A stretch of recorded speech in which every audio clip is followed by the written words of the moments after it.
여러분 안녕하세요. 일어서라 김설아입니다. 오늘은 여러분이 만약에 졸업식에 축사를 맡게 되었다면 어떻게 하면 좋을지 갑자기 긴장이 되고 너무나 떨리고 무슨 말부터 해야 할지 모르시겠죠? 그래서 오늘은 방시혁 씨가 서울대에서 졸업 축사를 했던 것을 바탕으로 어떻게 졸업 연설을 하면 좋은지, 졸업 축사를 하면 좋은지에 대해서 이야기를 함께 나눠볼까 합니다.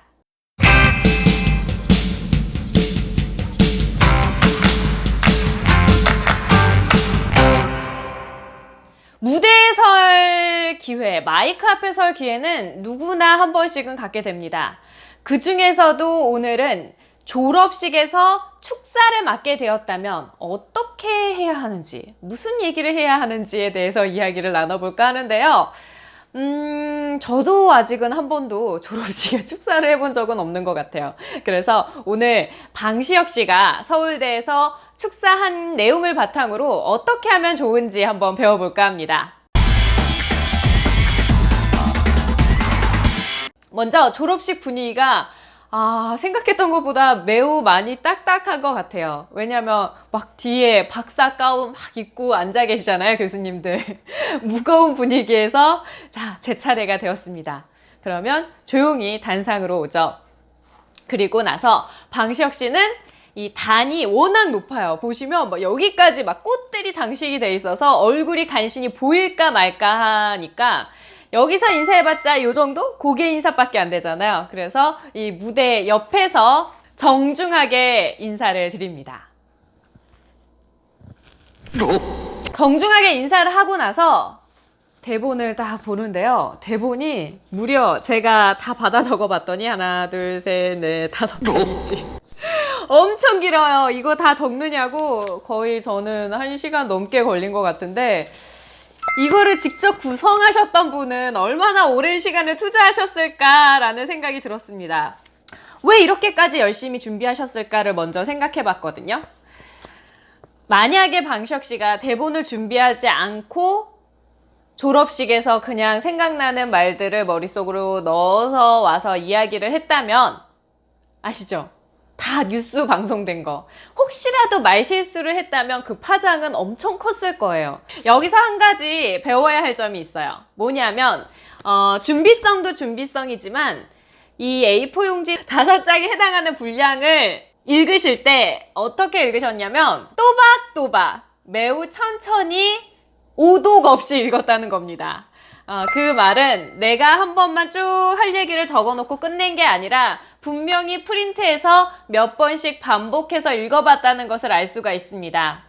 그래서 여러분이 내가 나는 무대에 설 기회가 많지 않았는데 나에게 이런 기회가 주어졌을 때 2-3번, 4번, 5번 내가 오독 없이 내용을 충분히 숙지하고 인지하고 내용을 전달할 수 있게 읽어보셔야 된다는 것입니다. 자, 그러면 방시혁 씨는 어떻게 내용을 구성했는지 한번 같이 배워볼까요? 존경하는 오세종 총장님, 여러 교수님, 그리고 오늘의 주인공이신 졸업생 여러분들과 가족 친지 여러분 안녕하십니까? 이렇게 시작을 해요. 자리를 마련해 준 것들에 대한 인사, 그리고 부족하지만 오늘 내가 어떤 이야기를 하고 싶다라는 어떤 서론적인 부분을 던지고 나서 바로 본론에 들어가게 되는데 졸업 축사이기 때문에 꼭 들어가야 할 내용이 있습니다. 바로 뭐냐면 내가 모교에서 학창시절을 어떻게 보내게 되었는지에 대한 이야기입니다. 어떻게 들어왔고 나는 모교 생활을 어떻게 했고 그래서 졸업해서 어떻게 됐다라는 얘기로 흘러가야 하는 것이 정석이자 정석이기 때문에 내가 모교에 와서 졸업 축사를 하면서 모교 이야기를 하지 않는다? 그것은 어떻게 보면 조금 많이 이상한 거겠죠. 그래서 방시혁 씨도 마찬가지로 모교 생활, 서울대 미학과에 다녔을 때의 이야기를 하기 시작합니다. 너무 부끄러운 얘기지만 미학과가 뭔지 몰라서 검색을 해봤어요. 그런데 보통은 이런 졸업 연설에서 어떻게 되냐면 학교를 어떻게 다녔고 내가 이렇게 형편없이 다녔지만 나도 이런 사람이 됐다로 보통은 많이 흘러가요. 방시혁 씨는 재미있게도 전혀 다른 방향으로 흘러갑니다. 잘 기억이 안 납니다. 잘 기억이 나지 않는다는 겁니다. 잘 기억이 나지 않는다는 말. 네, 이렇게 여러 가지가 다 기억이 나지 않는다. 무슨 청문회 같죠? 기억이 나지 않지만 내가 나를 기억하고 있는 한 가지는 뭐냐면 나는 불만이 많은 사람이었다 라고 이야기를 꺼냅니다. 여러분, 저는 꿈은 없지만 불만은 엄청 많은 사람입니다. 어떤 부분에 대해서 불만이 많았는지 이제 이야기를 하기 시작하는데요. 졸업 후에 가졌던 불만은 아무래도 본인이 업으로 삼았던 음악에 대한 불만이었습니다. 음악 자체를 너무 사랑했지만 음악 시장은 그 자신의 꿈과 어떤 열정을 펼치기에 부조리하고 부합리한 그런 일들이, 관행들이 너무나 많았고 나는 그것들을 쌓기 위해서 계속 하루하루 노력해왔다. 그러다 보니 어느새 방탄소년단이라는 그룹을 만들게 되었고 지금도 나는 방탄소년단과 함께 이 부조리에 맞서 싸울 것이다 라는 이야기를 건네게 되는 거죠. 그 이야기를 한 이유는 무엇일까요? 졸업하고 무엇을 해야 할지 몰라서 그 졸업생들을 위해서 꼭 전하고 싶었던 이야기가 있었던 거예요. 뭐냐면 꿈이 없어도 괜찮다. 그리고 지금 당장 무엇을 해야 할지 몰라도 괜찮다. 여러분 각자가 가지고 있는 행복의 기준이 있을 텐데 그 기준에 맞춰서 매일매일 열심히 싸우면 된다.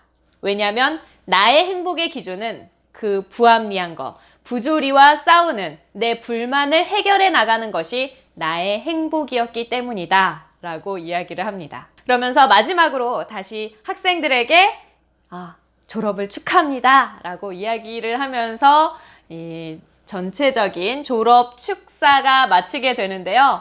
그러면 마지막으로 방시혁 씨가 한 연설을 한번 제가 읽어볼까요? 지금 꿈이 없다고 구체적인 미래의 모습을 그리지 못했다고 자괴감을 느끼실 필요가 전혀 없습니다. 자신이 정의하지 않은 남이 만들어 놓은 행복을 추구하려고 정진하지도 마십시오. 오히려 그 시간에 소소한 일상의 한순간 한순간에 최선을 다하시길 바랍니다. 무엇이 진짜로 여러분을 행복하게 하는지 고민하십시오. 네, 오늘 이렇게 방시혁 씨가 서울대에서 졸업 축사를 한 내용을 바탕으로 어떻게 졸업 연설을 하면 좋은지에 대해서 배워봤는데요. 저는 다음 시간에 또 다른 내용으로 만나 뵙도록 하겠습니다. 누구나 말을 잘할 수 있다. 자신감을 갖고 일어서라.